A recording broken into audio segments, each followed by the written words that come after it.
Fala galera, meu nome é Everton Luiz, sou supervisor técnico da Takal e técnico em motores e hoje nós vamos falar um pouquinho sobre motores OHV, OHC e DOHC. Vamos entender quais são as diferenças e você também em casa vai entender qual que é o motor aí que tem no seu carro, beleza? Então vamos lá. Vamos começar primeiro pelo OHV. O que representa a sigla OHV? A sigla OHV ela quer dizer que no cabeçote, que é essa estrutura do motor, a parte superior, só possui válvulas.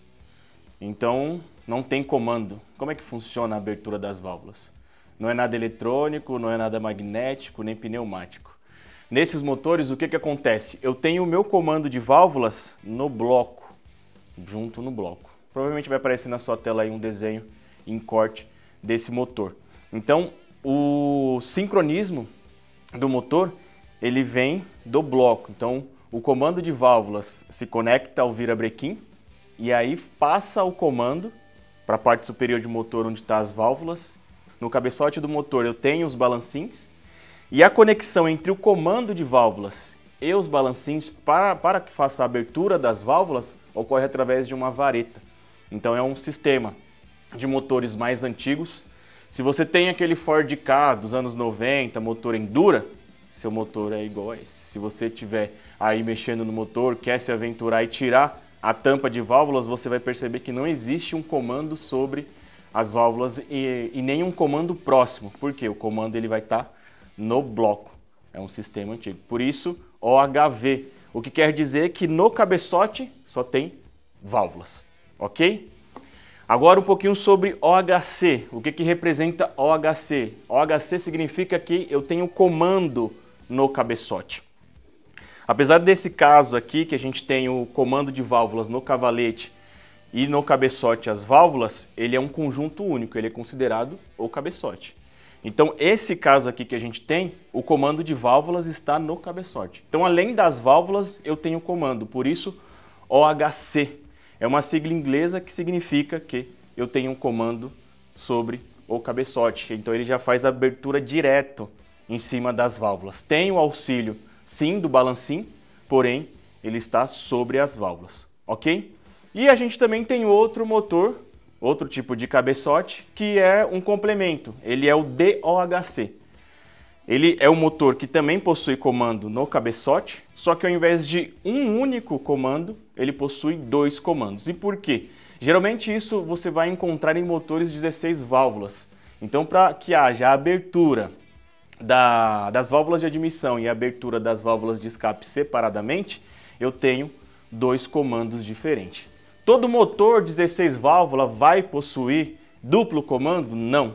Um exemplo é o motor D17Z2 dos motores Honda Civic dali do ano de 2002 até 2006. Também os mais antigos, que eles possuem 16 válvulas, porém apenas um comando. Então um único comando possui todos os cames que fazem o levantamento e fazem a abertura das válvulas para abrir tanto as válvulas de admissão, as duas, quanto as válvulas de escape. Joia? Então são esses os tipos de cabeçote que vocês vão encontrar, que são mais comuns. No caso do OHC, que esse é um exemplo, esses são os motores, esse motor aqui mesmo é um motor VHC. É o famoso motor de Corsa, Celta, ali que veio dos anos 90, veio até o ano de 2010, alguns motores, o Classic usa esse motor praticamente até hoje no motor 1.0. É um motor de concepção simples, apenas um comando, que é tocado pelo próprio virabrequim. No DOHC, como eu dei o exemplo, aliás, como eu comentei, o Civic é uma exceção, ele não usa dois comandos, apesar de ser 16 válvulas, mas a grande maioria dos motores que possuem 16 válvulas, o que quer dizer? Que ele tem 4 válvulas por cilindro, já possui dois comandos para fazer a abertura dos dois individualmente. Quais são as vantagens e desvantagens? No caso do OHV, a gente tem, quando a gente passa do OHV para o OHC, a gente tem menos peças para a complexidade do sistema. Então, quando você sai do OHV, que o comando é no bloco, e passa para um OHC, que o comando é sobre as válvulas no próprio cabeçote, você já elimina a vareta. então você já tem um mecanismo a menos, ou algo, menos coisas para poder ajustar. Do OHC, ou SOHC também é conhecido os motores que tenham apenas um comando, você tem a individualidade da abertura das válvulas, você consegue ter mais desempenho, ou seja, você tem uma força a mais, dois comandos diferentes, cada um deles vai fazer a força específica para a abertura das válvulas. E com isso também vem os novos sistemas de hoje em dia, porque a maioria dos carros hoje em dia tem um sistema de abertura variável. Então com dois comandos você consegue fazer um sistema de abertura variável, tanto para a admissão quanto para o escape. No caso do Honda Civic mesmo, que é um motor que usa apenas um comando de válvulas, porém ele é 16 válvulas, ele não consegue fazer um comando variável só para admissão ou só para escape. O sistema dele é até diferente, ele possui o sistema VTEC, que faz não a abertura das válvulas adiantar ou atrasar, e sim fazer com que ela abra por mais tempo. Só que tudo isso está no Cummins, né?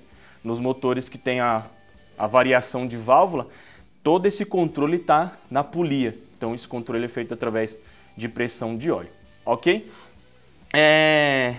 Isso é um pouco sobre a questão dos cabeçotes, dos tipos de cabeçote que existem mais comum. Então quando você vê a sigla em alguma especificação técnica de motores, que se você for pesquisar, depois desse vídeo você vai correr lá no Google lá e vai ver, pô, o que meu Onix 1.4 é? Ah, o que o meu Pilo Fire é?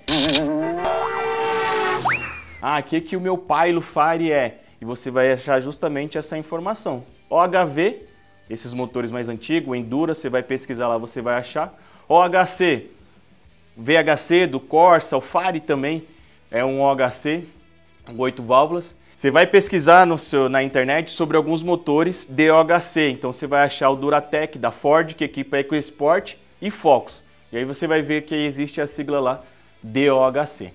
Tá joia, pessoal? Essa foi aí a dica de hoje para você entender o que significa essas siglas e para você entender qual que é a dinâmica desses motores, como que eles trabalham e as suas principais diferenças. Tá joia?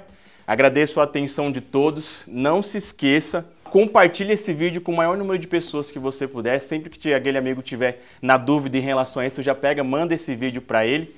Curte o vídeo, se inscreve no canal e ativa o sininho lá para você não perder nenhum vídeo daqui para frente, beleza? Sucesso, até mais!